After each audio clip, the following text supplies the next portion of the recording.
this is Astrid, and welcome back to the experiment. So today, I wanted to cover just a couple of little things. I received a question in the comments on my actual first video with the Force in reference to MIDI channels from the matrix screen, and wanting to know if they adhere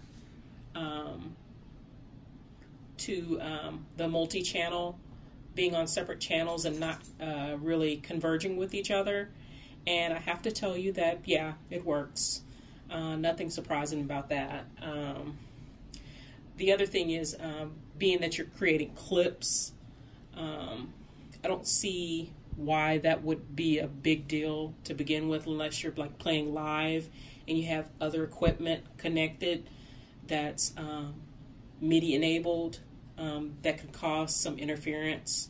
I won't be able to test this fully until I get phase 2 of the experiment, which probably won't be for a couple of days, because I got to get it hooked up and get everything tested and working.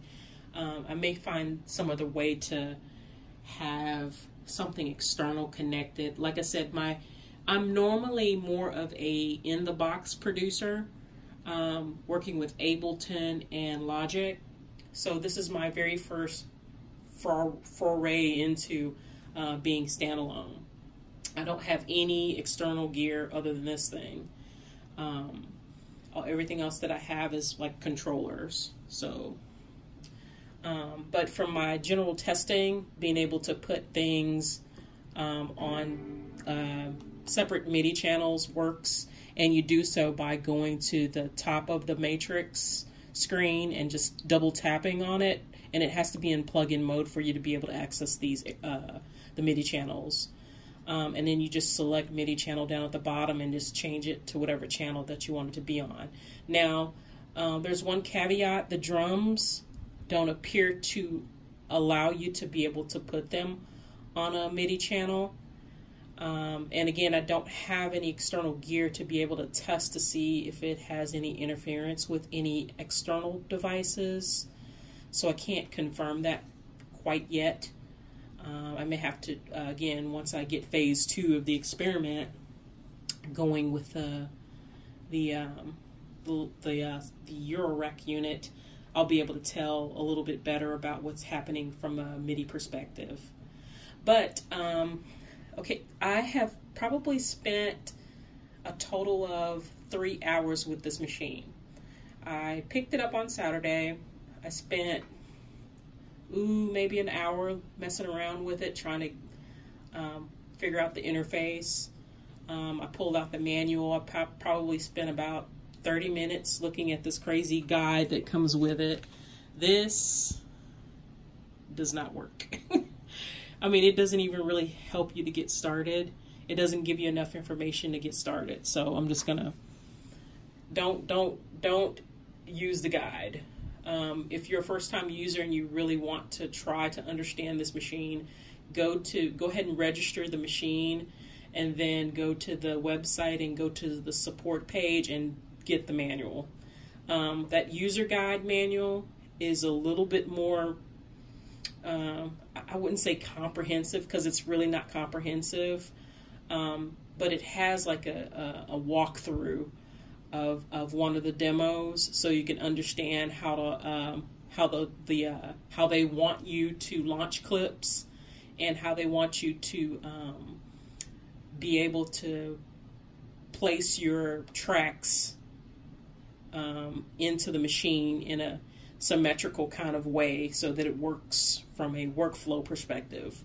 So once you actually pull up the demo and walk through the guide with that user guide, it may make a little bit more sense.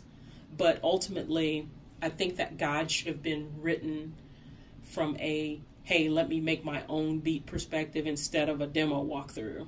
Because most of the time, that's what we're all trying to do, right? We're going to pull the machine out and say, okay, I'm ready to create a beat. What am I going to do? Very first thing I'm going to start with is either like a lead part with a melody, or I'm going to go with a sub to try to get some sub action in there, or I'm going to start with the drums. So it could have went that way, and it probably would have worked out better because it allows you to be able to navigate the menus better from a workflow perspective and understanding how to actually build a track from ground up. Walking through a demo is okay, but it doesn't really go comprehensively into all of the menus and understanding how to get to places and how to navigate. For instance, like the clip mode. Clip mode allows you to be able to kind of specify how many bars that you want. If you have a blank clip, that's the only time that you'll see this screen. So from a user perspective, you wouldn't know that. You wouldn't ever know what that meant. You would probably think, oh, I don't know what this clip button is for. But the clip button is more for defining the length of your tracks. So you really need to know what that button means. Also, the matrix screen, being able to navigate the screen is kind of a must with this unit, because you really need to be able to get in and out of the screen, and then launching clips, of course, is going to be another thing. But once you're actually, you've created audio or music, for instance, in a MIDI notes, you want to get back into clip mode so that you can actually see the piano roll. And this piano roll is very, very similar to the one on the Touch. It's not super great, so I guess I'm kind of used to that. I wasn't really thrown back by it because the MPC Touch, which is basically the MPC VST software, works the same way, where you have the edit function.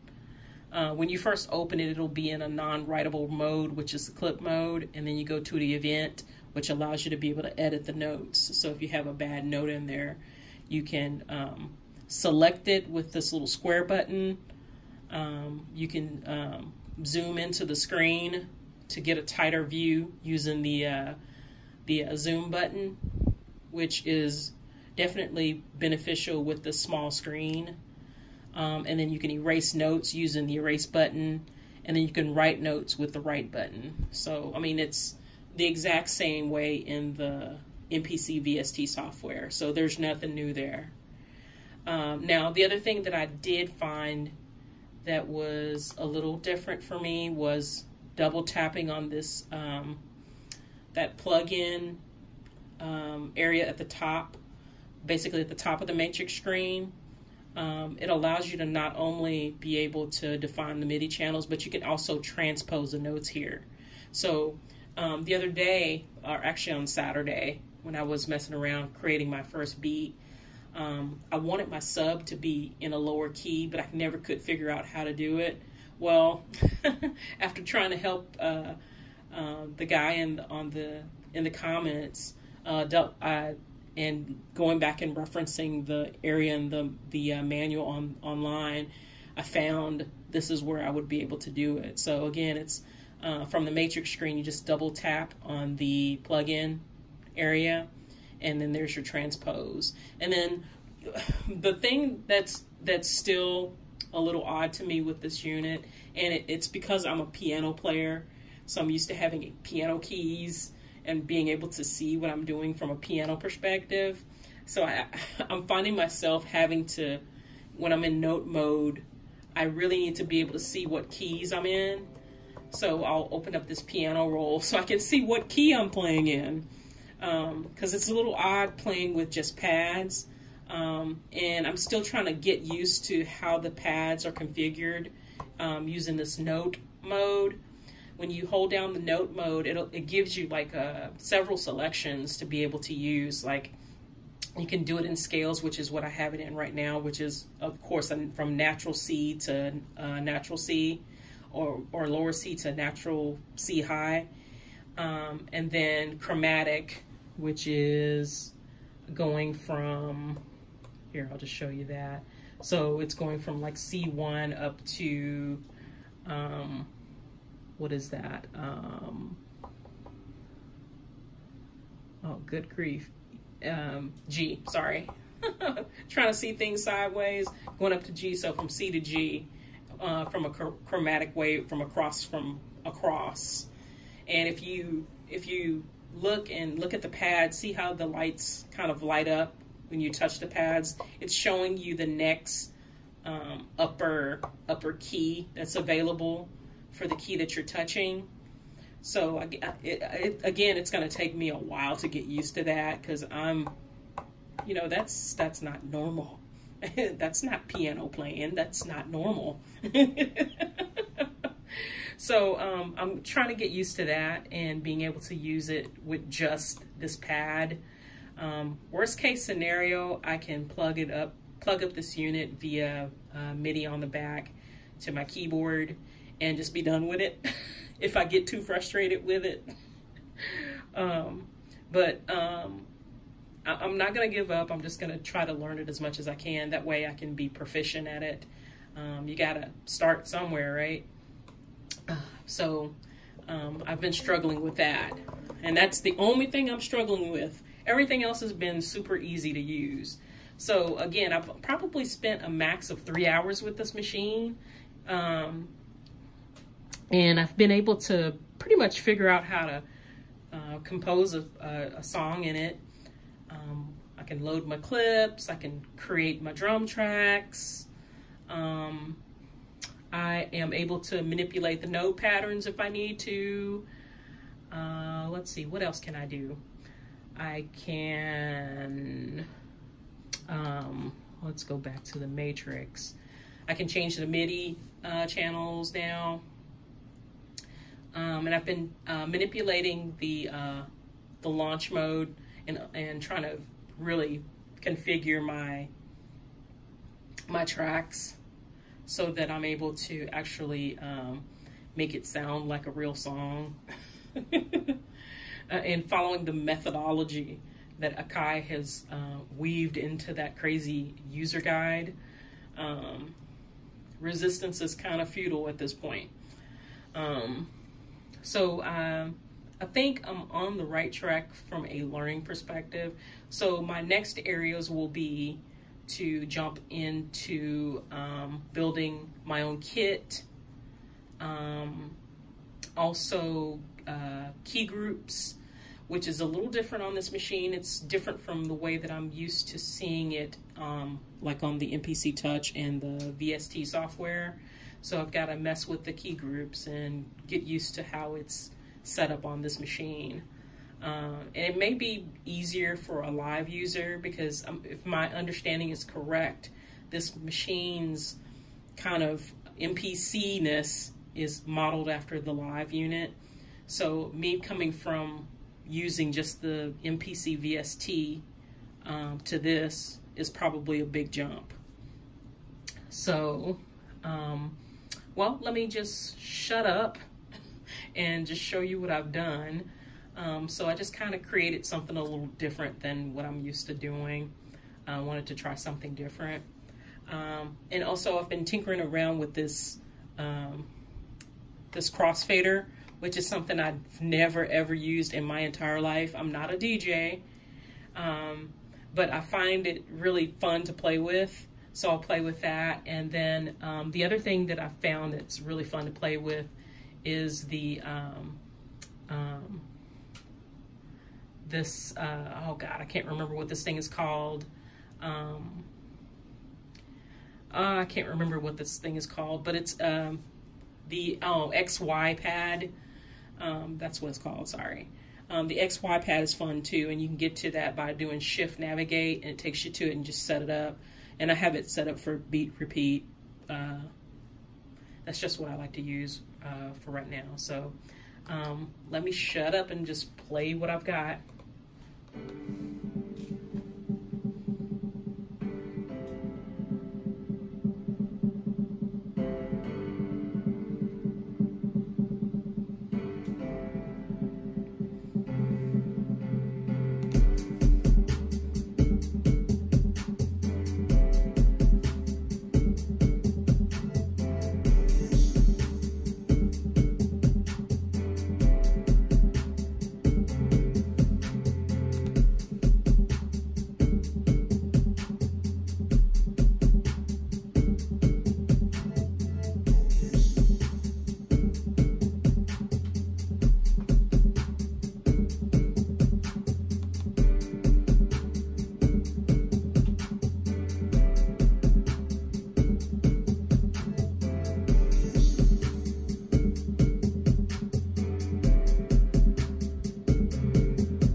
that's all I've got. I am continuing down the path of learning this Force unit. Again, this is my experiment into standalone devices, and so far I can't complain a whole lot other than, yeah, I need that arrangement mode. Y'all need to get on that. I'm just gonna be honest. I'm gonna stop getting on my soapbox with that, but yeah, I need that. That is like keeping me from keeping this machine. This is great being able to launch the clips, but I need to be able to arrange things without pushing these buttons.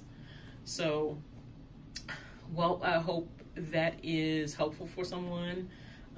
And I hope I helped out that guy was asking about the MIDI thing, but I won't be able to tell for sure until I get an actual device that has MIDI connected to the device. So I'll post another video once I'm able to set up my my new little no-coast unit, and that's what I went with. So I'll be tinkering with that and learning that as well. This MPC, I keep wanting to call this thing an MPC. It's not an MPC. It is an Akai Force.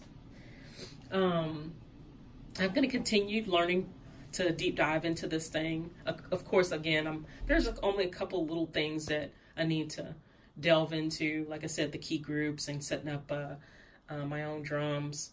But that's, you know, it shouldn't take that long to learn how to do it. Well, if you haven't subscribed, please do. Like it if you do. And I'll see you on the other side.